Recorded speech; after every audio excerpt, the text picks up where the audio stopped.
Echi nikija bwanyuma ya government kuongeza embarira y'omwaka 2024-2025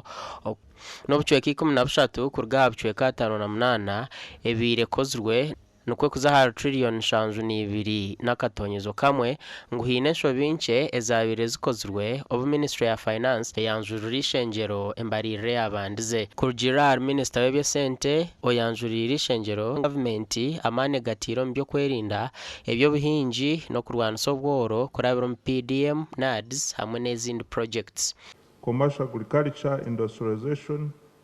expanding and broadening services, digital transformation, and market access. Madam Speaker, the total resource envelope for financial year 2024-2025 is projected at Uganda shillings 72.137 trillion, of which Uganda shillings 34.327 trillion is appropriation, and Uganda shillings 37.809 trillion is statutory.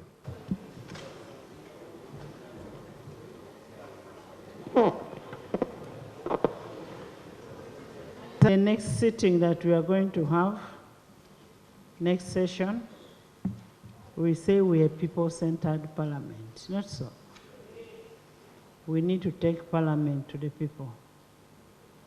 Government nejangwe sente zitirwa mu mbariregi niziza kurugo mu mishoro n'ebintu ebiratundwe trillion emwe n'obutonyezo bushatu kuruga ombuyambi okuruga heru y'ihanga trillion 8 n'obutonyezo 9 government neza kuzehora mbanka zaho mu ihanga kandi trillion 19 n'obutonyezo 8 niziza kushashura amabanja go munda y'ihanga kandi trillion 9 n'obutonyezo 5 nezo kwehora heru y'ihanga gukora projects za government zitari zimwe na zimwe trillion 3 nezo kushashura amabanja kandi niza kora obucwekana na 5 aharigana kurugira reporter y'akachiko k'ebyesente eshomirwe vice chairman agizirengwa mani bagatiro mbyo kwerinda kandi babihire trillion 9 n'akatonyezo kamwe okurwanisa obworo kwirwe trillion 1 kandi zitirwa mu parish development model billion yahwire nkaba member wa parliament bambara city katamu billion 1 treka zo gukora artificial turf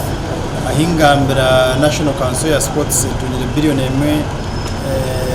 no treka ubundi ni 1.3 billion. So bari mu process yo kuronda umuntu uruza kutawa artificial turf konka baye bari busy preparing anambole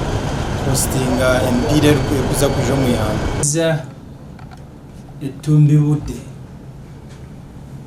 kuna kuna ya trillion 72 ne abantu bateko okumanya nti budget yeyo ebitundu 47 oba bite 48 ebya budget 48 ku buli 10 zigenda kusasula amabanja government ya Museveni gezenga yewora kubanga bagataddeko omutemwa gwa trillion 34